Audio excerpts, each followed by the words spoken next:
نحمدہ و نصلی علی رسول کریم۔ آج ہم کلاس 7 کے اسلامیات میں پیج نمبر 35 پر غزوہ حنین کے متعلق پڑھیں گے۔ سبق ہے غزوہ حنین۔ تو سب سے پہلے تعارف کہ حنین کہاں پر ہے، کس مقام پر ہے۔ تو فرماتے ہیں کہ حنین مکہ مکرمہ اور طائف کے درمیان ایک وادی کا نام ہے۔ فتح مکہ کے بعد اس مقام پر مسلمانوں اور بنو ثقیف و بنو حوازن کے قبیلوں میں جنگ ہوئی۔ اس مقام کی نسبت سے اس جنگ کو غزوہ حنین کہتے ہیں۔ پس منظر یعنی بیک گراؤنڈ، رمضان المبارک 8 ہجری میں فتح مکہ کی شاندار کامیابی کے بعد قریش مکہ کا غرور خاک میں مل گیا۔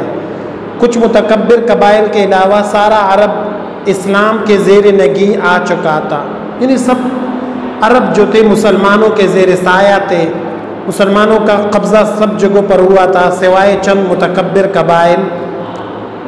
ان قبائل میں بنو حوازن اور بنو ثقیف اسلام دشمنی میں سر فہرست تھے، یہ ٹاپ پر تھے، ٹاپ لسٹ میں تھے، بنو ثقیف اور بنو حوازن۔ ان مغرور قبائل کو یہ بات اپنی عزت نفس کے خلاف معلوم ہو رہی تھی کہ مسلمانوں کے سامنے اپنے گھٹنے ٹیک دے۔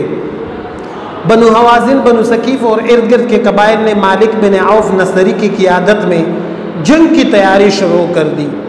مالک بن عوف نصری یہ جنگ ہر قیمت پر جیتنا چاہتا تھا، اس لیے اس نے فوج کو حکم دیا کہ وہ اپنے ساتھ اپنی بیوی بچے مال و مویشی بھی لے لے تاکہ جنگ کے دوران میں ہر سپاہی اپنے اہل و عیال کی حفاظت کے جذبے کے ساتھ لڑے۔ مالک بن عوف نصری نے حوازن کے علاقے وادی اوتاس میں پڑاؤ ڈالا، ادھر قیام کیا۔ نبی کریم صلی اللہ علیہ وسلم کے جاسوس کہتے ہیں خفیہ نمائندے، تو یہ ہر فوج میں ہوتے ہیں۔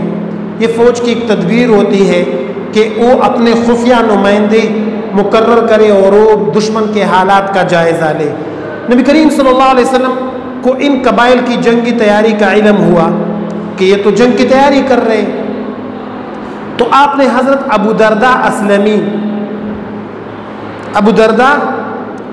اسلمی رضی اللہ تعالیٰ عنہ کو اس معاملے کی مکمل خبر لانے کے لیے روانہ کیا۔ انہوں نے واپس آ کر آپ علیہ السلام کو تمام صورتحال سے آگاہ کیا کہ ان کی تیاریاں یہ تھی، وہ یہ کر رہے تھے، ان کے ارادے یہ تھے۔ تو پھر حضور پاک علیہ السلام کا ریئیکشن کیا تھا؟ اسلامی لشکر کی تیاری اور حنین کی طرف پیش قدمی۔ نبی کریم صلی اللہ علیہ وسلم 6 شوال 8 ہجری کو حنین کی طرف روانہ ہوئے۔ آپ علیہ السلام کے ساتھ 12,000 صحابہ کرام کا لشکر تھا۔ لشکر میں 10,000 لوگ ہوتے جو فتح مکہ میں شریک تھے اور 2,000 لوگ مکہ کے نو مسلم تھے جو نئے مسلمان ہوئے تھے۔ یہ پہلا موقع تھا کہ مسلمانوں کی تعداد دشمن کے مقابلے میں زیادہ تھی اور مسلمان جنگی سامان کے ساتھ دشمن کے مقابلے کے لیے نکلے تھے۔ اس موقع پر بعض لوگوں کے منہ سے بے اختیار یہ الفاظ نکلے کہ آج ہماری کثرت ہے، آج ہم زیادہ ہے 12,000، اس لیے ہم پر کوئی عذاب نہیں آ سکتا۔ یہ بات نبی کریم صلی اللہ علیہ وسلم کو ناگوار گزری، پسند نہ آئی، کیونکہ مسلمان کی نظر اکثریت پر نہیں ہوتی، مسلمان کی نظر اللہ پر ہوتی ہے۔ دوپہر کے وقت ایک سوار نے آ کر آپ صلی اللہ علیہ وسلم کو بتایا کہ میں نے فلاں اور فلاں پہاڑ پر چڑھ کر دیکھا تو کیا دیکھتا ہوں کہ بنو حوازن کے تمام لوگ آ گئے ہیں، ان کی عورتیں چوپائے اور بکریاں سب ساتھ ہیں۔ نبی کریم صلی اللہ علیہ وسلم نے مسکراتے ہوئے فرمایا کہ یہ سب انشاءاللہ کل مسلمانوں کا مال غنیمت ہوگا۔ مسلمانوں پر حملہ، اسلامی لشکر جو 10,000 کے ساتھ تعداد تھی اور 2,000 اور آگے 12,000، 10 شوال کو حنین کی وادی میں پہنچا۔ مالک بن عوف پہلے ہی اپنے لشکر سمیت وادی حنین میں آ چکا تھا۔ اس نے رات کے اندھیرے میں اپنے تیر اندازوں کو وادی کی گھاٹیوں اور تنگ راستوں میں چھپا دیا تھا۔ مسلمان دشمن کی موجودگی سے بالکل بے خبر تھے، ان کو پتہ نہیں تھا کہ دشمن آ چکا ہے۔ نبی کریم صلی اللہ علیہ وسلم نے سحر کے وقت، صبح کے وقت اسلامی لشکر کو منظم اور لوگوں میں جھنڈے تقسیم کیے، منظم کر دیا، سب کو لائن میں کھڑا کر کے ایکٹیو کر کے ان کی تیاری کروائی۔ حضور صلی اللہ علیہ وسلم ایک بہترین جرنیل تھے، مدبر تھے، بہترین پلاننگ کرتے تھے جنگ کی۔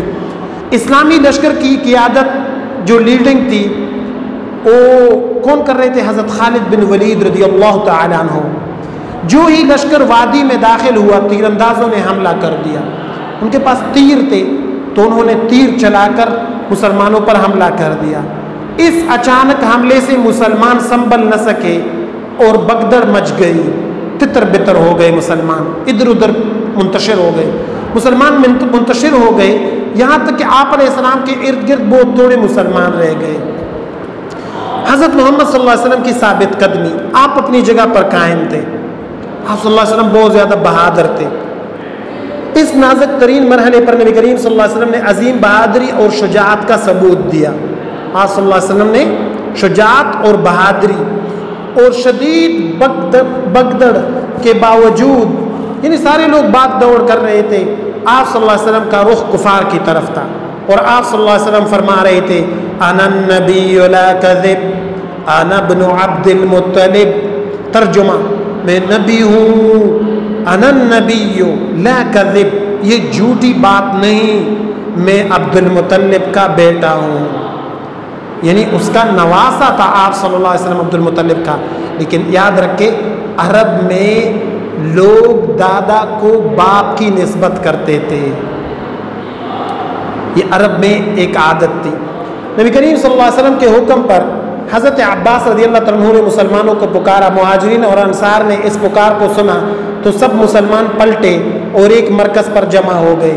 پھر مسلمان اس جوش سے لڑے کہ جنگ کا رخ ہی بدل کر رکھ دیا۔ اس دوران میں نبی کریم صلی اللہ علیہ وسلم نے ایک مٹھی بھر مٹی لے کر دشمن کی طرف پھینکتے ہوئے فرمایا شاہت الوجوہ، چہرے بگڑ جائیں، یہ مٹھی بھر مٹی اس طرح پھیلی کہ دشمن کا کوئی فرد ایسا نہ تھا جس کی آنکھ میں اس سے بر نہ گئی ہو۔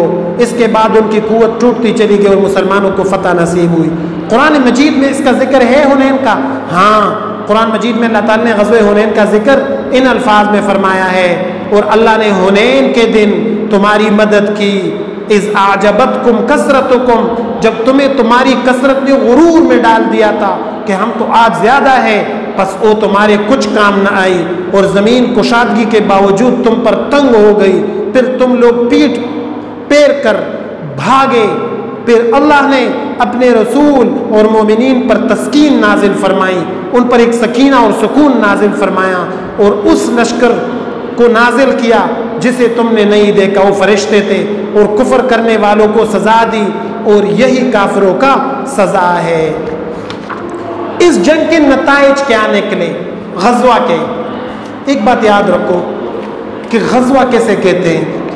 غزوہ ہر اس جنگ کو کہتے ہیں جس میں نبی کریم صلی اللہ علیہ وسلم نے پرسنل بذات خود شرکت کی ہو، اس کو غزوہ کہتے ہیں۔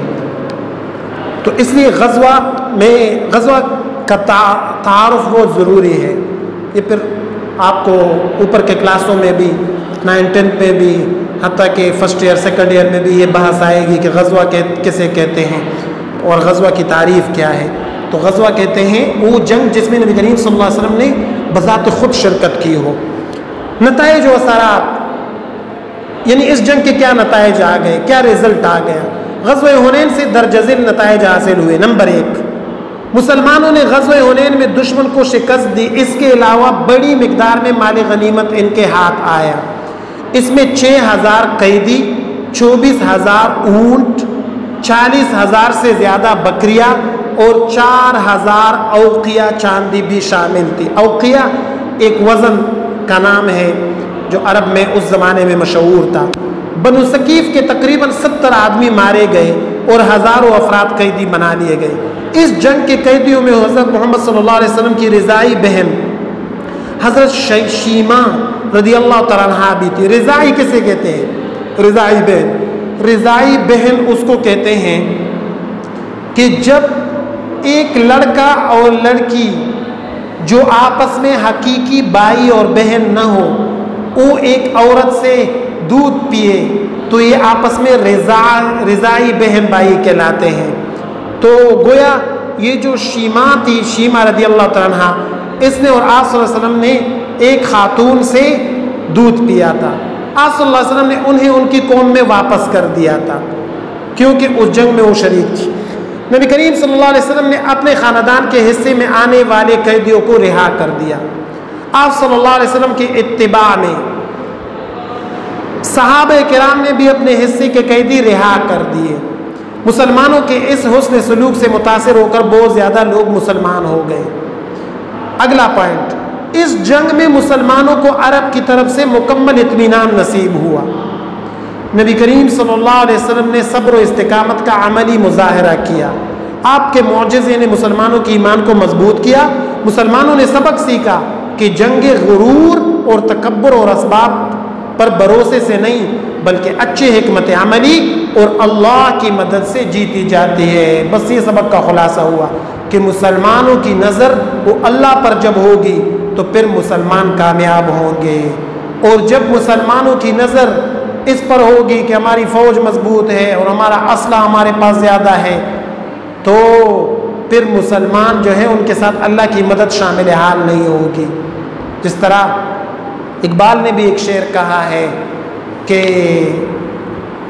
شمشیر کے بارے میں کہ جب مومن کا جو یقین ہے وہ اللہ کی ذات پر ہوگا، اور کافر ہے تو شمشیر پہ کرتا ہے بھروسہ۔ وہ شعر اس طرح ہے، کافر ہے تو شمشیر پہ کرتا ہے بھروسہ، مومن ہے تو بے تیغ بھی لڑتا ہے سپاہی۔ کہ مومن کی نظر اللہ پر ہوتی ہے، اسلحے پر نہیں ہوتی، فوج پر نہیں ہوتی۔ ہاں مسلمان توڑے ہو، یقین والے ہو، اللہ والے ہو، صبر والے ہو، اللہ پر یقین رکھنے والے ہو، پھر اللہ کی مدد مسلمانوں کے ساتھ ہوگی۔ تو گویا آج کے سبق کا خلاصہ یہ ہوا۔ امید ہے انشاءاللہ آپ کو یہ سبق سمجھ آیا ہوگا۔ اللہ تعالی ہم سب کو سمجھ نصیب فرمائے۔ شکریہ۔